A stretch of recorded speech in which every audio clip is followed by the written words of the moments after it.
ఓం శాంతి. ఈరోజు Murali date 17 April 2026. బాబా చెప్తున్నారు, మధురమైన పిల్లలు పావనంగా అయితే ఆత్మీక సేవకు యోగ్యులుగా అవుతారు. ఆత్మాభిమానులుగా అయిన పిల్లలు ఆత్మీక యాత్రలో ఉంటారు. ఇతరులతో కూడా ఇదే యాత్ర చేయిస్తారు. ప్రశ్న: సంగం యుగంలో పిల్లలైన మీరు చేయు సంపాదనే సత్యమైనది ఎలా? జవాబు: ఇప్పుడు మీరు చేయు సంపాదన 21 జన్మల వరకు వస్తుంది. ఇది ఎప్పుడూ దివాలా తీయదు. జ్ఞానం వినటం, వినిపించటం, స్మృతి చేయటం, చేయించటం, ఇదే సత్యమైన సంపాదన.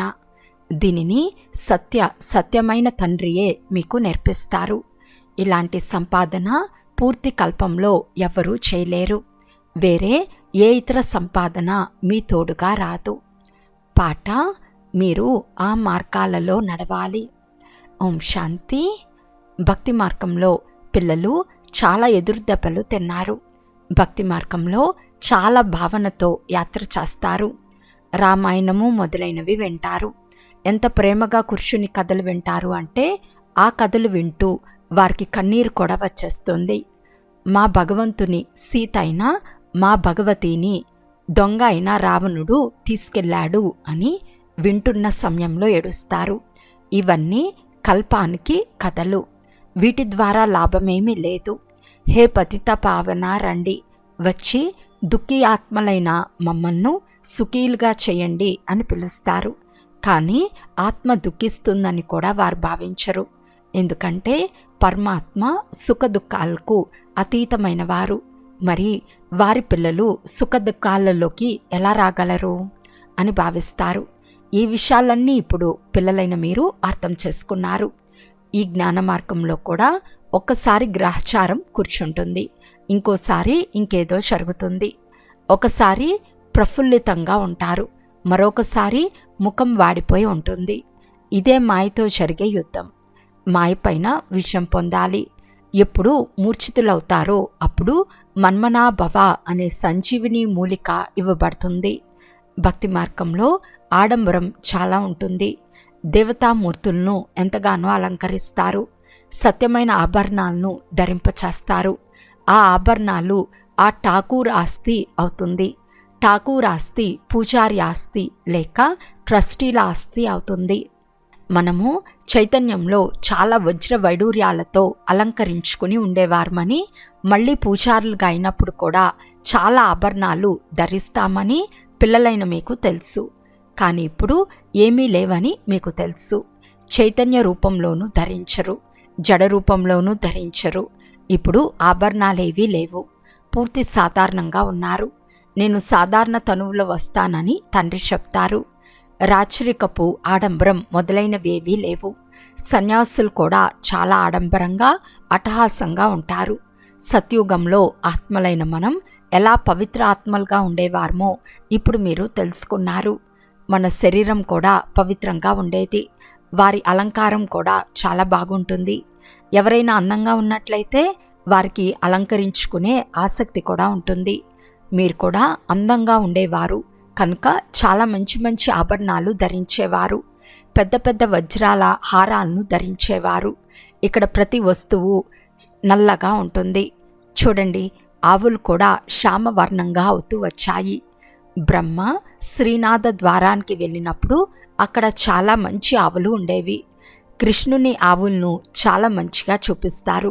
ఇక్కడైతే కొన్ని ఒక రకంగా, కొన్ని మరొక రకంగా ఉంటాయి. ఎందుకంటే ఇది కలియుగం. ఇలాంటి ఆవులు అక్కడ ఉండవు. పిల్లలైన మీరు విశ్వాధిపతులుగా అవుతారు. మీ అలంకారం కూడా అక్కడ ఇలా సుందరంగా ఉంటుంది. ఆలోచించండి, అక్కడ ఆవులు తప్పకుండా కావాలి. అక్కడ ఆవులు పేడ కూడా ఎలా ఉండి ఉంటుంది? అందులో ఎంతో శక్తి ఉంటుంది. భూమికి ఎరువు కావాలి కదా. ఎరువు వేసినట్లయితే మంచి పంటలు పండుతాయి. అక్కడ అన్ని వస్తువులు చాలా శక్తిశాలిగా ఉంటాయి. ఇక్కడ ఏ వస్తువులోనూ శక్తి లేదు. ప్రతి వస్తువు పూర్తి శక్తిహీనమైపోయింది. పిల్లలు సూక్ష్మవతనానికి వెళ్ళేవారు. అక్కడ ఎంత మంచి మంచి పెద్ద ఫలాలు తినేవారు. సుబీ రసం మొదలైనవి తాగేవారు. ఇవన్నీ సాక్షాత్కారం చేయించేవారు. అక్కడ మాలి ఎలా ఫలాలు మొదలైనవి కోసి ఇచ్చేవారో చూసేవారు. సూక్ష్మవతనంలో ఫలాలు మొదలైనవి ఉండవు. ఇవన్నీ సాక్షాత్కారం అవుతాయి. వైకుంఠం అయితే మళ్ళీ ఇక్కడే ఉంటుంది కదా. వైకుంఠం ఎక్కడో పైన ఉంటుందని మనుషులు భావిస్తారు. వైకుంఠం సూక్ష్మవతనంలో కానీ మూలవతనంలో కానీ ఉండదు, ఇక్కడే ఉంటుంది.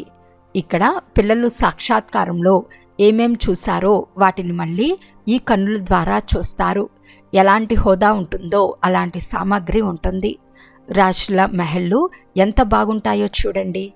జైపూర్లో చాలా మంచి మంచి మెహళ్ళు తయారైనవి ఉన్నాయి. కేవలం మెహళ్ళు చూసేందుకు మనుషులు వెళ్తారు. దానికి కూడా టికెట్ ఉంటుంది. ప్రత్యేకంగా ఆ మెహల్ను చూసేందుకు ఉంచుతారు. వారు స్వయంగా వేరే మెహల్లో ఉంటారు. ఈ కలియుగంలోనే ఇలా ఉంటే సతయుగంలో ఎలా ఉండాలి? ఇది పతిత ప్రపంచం. ఎవరు స్వయాన్ని పతితులమని భావించరు. మేము పతితులుగా దేనికి పనికిరాని వారిగా ఉండేవారమని, మళ్ళీ సుందరంగా అవుతామని ఇప్పుడు మీకు తెలుసు. ఆ ప్రపంచం ఫస్ట్ క్లాస్గా ఉంటుంది. భలే, ఇక్కడ అమెరికా మొదలైన దేశాల్లో ఫస్ట్ క్లాస్ భవనాలు ఉన్నాయి. కానీ అక్కడి వాటితో పోల్చినప్పుడు ఇవి ఏమీ లేదు. ఎందుకంటే ఇవి అల్పకాలానికి సుఖంనిచ్చేవి. అక్కడ భవనాలు ఫస్ట్ క్లాస్గా ఉంటాయి. ఫస్ట్ క్లాస్ ఆవులుంటాయి. అక్కడ గోపాలురు కూడా ఉంటారు. శ్రీకృష్ణుణ్ణి గోపాలుడు అని అంటారు కదా. ఇక్కడ ఆవులను సంభాలన చేసేవారు మేము గొల్లవారము, కృష్ణుని వంశం వారమని చెప్పుకుంటారు. వాస్తవానికి కృష్ణుని వంశావళి అని అనరాదు, కృష్ణుని రాజధాని వారమని అనాలి. శ్రీమంతుల వద్ద ఆవులుంటే వాటిని సంభాలన చేసే గోపాలురు కూడా ఉంటారు. ఈ గోపాలురు అనే పేరు సత్యుగానికి చెందినది. ఇది నిన్నటి విషయం. నిన్న మనం ఆది సనాతన దేవీ దేవతా ధర్మం వారిగా ఉండేవారం. మళ్ళీ పతితులుగా అయ్యాం కనుక స్వయాన్ని హిందువులము అని చెప్పుకుంటున్నాము. మీరు ఆది సనాతన దేవీ దేవతా ధర్మం వారా లేక హిందూ ధర్మం వారా అని ప్రశ్నించండి. ఈ రోజుల్లో అందరూ హిందువులమే అని రాస్తారు. హిందూ ధర్మాన్ని ఎవరు స్థాపన చేశారు? దేవీ దేవతా ధర్మాన్ని ఎవరు స్థాపన చేశారు? ఇది కూడా ఎవరికీ తెలియదు. ఆది సనాతన దేవీ దేవతా ధర్మాన్ని ఎవరు స్థాపన చేశారో చెప్పండి అని బాబా ప్రశ్నించేవారు. శివ్ బాబా బ్రహ్మ ద్వారా చేస్తున్నారు. రాముని మతం లేక శివ్ బాబా శ్రీమతానుసారం ఆది సనాతన దేవీ దేవతా ధర్మం స్థాపన అయింది. మళ్ళీ రావణ రాజ్యం వస్తోంది. వికారాలలోకి వెళ్తారు. భక్తి మార్గం ప్రారంభమవటంతో హిందువులు అని పిలువబడతారు. ఇప్పుడు ఎవరూ స్వయాన్ని దేవతలమని చెప్పుకోలేరు. రావణుడు వికారులుగా చేసేశాడు. బాబా వచ్చి నిర్వికారులుగా చేస్తున్నారు. మీరు ఈశ్వర్య మతం ద్వారా దేవతలుగా అవుతున్నారు. తండ్రి వచ్చి బ్రాహ్మణులైన మిమ్మల్ని దేవతలుగా చేస్తారు. మెట్లు ఎలా దిగుతారో పిల్లలైన మీ బుద్ధిలో నెంబర్ వార్గా కూర్చుంటుంది. ఇతర మనుషులందరూ అసురీ మతానుసారంగా నడుస్తున్నారని, మీరు ఈశ్వర్య మతానుసారంగా నడుస్తున్నారని మీకు తెలుసు. రావణుని మతానుసారంగా మెట్లు దిగుతూ వచ్చారు. 84 జన్మల తర్వాత మళ్ళీ మొదటి నంబర్ జన్మ ఉంటుంది. ఈశ్వర్య బుద్ధి ద్వారా మీరు పూర్తి సృష్టి ఆది మధ్యాంతాలను తెలుసుకుంటారు. ఈ మీ జీవితం చాలా అమూల్యమైనది. ఇది మీ సాహసం, ధైర్యం. అందుకే బాబా వచ్చి మనల్ని ఇంత పావనంగా తయారు చేస్తారు. మనము ఆత్మీక సేవకు యోగ్యులుగా అవుతాము.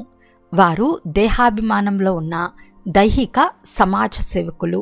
మీరు దేహీ అభిమానులు. ఆత్మలను ఆత్మీక యాత్రకు తీసుకెళ్తారు.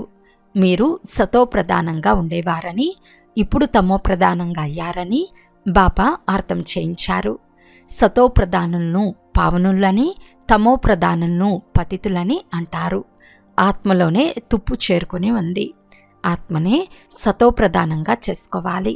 ఎంత ఎక్కువ స్మృతిలో ఉంటారో అంత ఎక్కువ పవిత్రంగా అవుతారు. లేకుంటే తక్కువ పవిత్రులుగా అవుతారు. పాపముల భారం తలపై మిగిలిపోతుంది. ఆత్మలన్నీ పవిత్రంగా ఏమో అవుతాయి. తర్వాత ప్రతి ఒక్కరి పాత్ర వేరుగా ఉంటుంది. అందరి పాత్ర ఒకే రకంగా ఉండదు. బాబా పాత్ర సర్వోన్నతమైనది. తర్వాత బ్రహ్మ సరస్వతులకు ఎంత పాత్ర ఉంది? ఎవరు స్థాపన చేస్తారు వారే పాలన కూడా చేస్తారు. పెద్ద పాత్ర వారిదే. శివబాబా మొదటివారు, తర్వాత బ్రహ్మ సరస్వతులు. వీరు పునర్జన్మల్లో వస్తారు.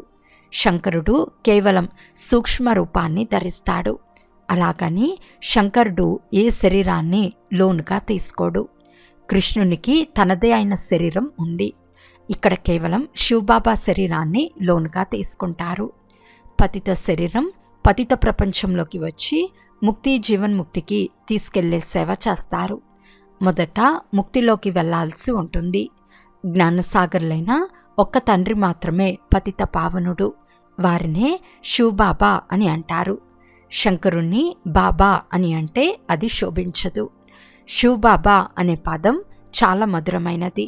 శివునిపై కొందరు జిల్లేడు పూలు వేస్తారు, కొందరు ఇంకేదో వేస్తారు, కొందరు పాలతో కూడా అభిషేకం చేస్తారు.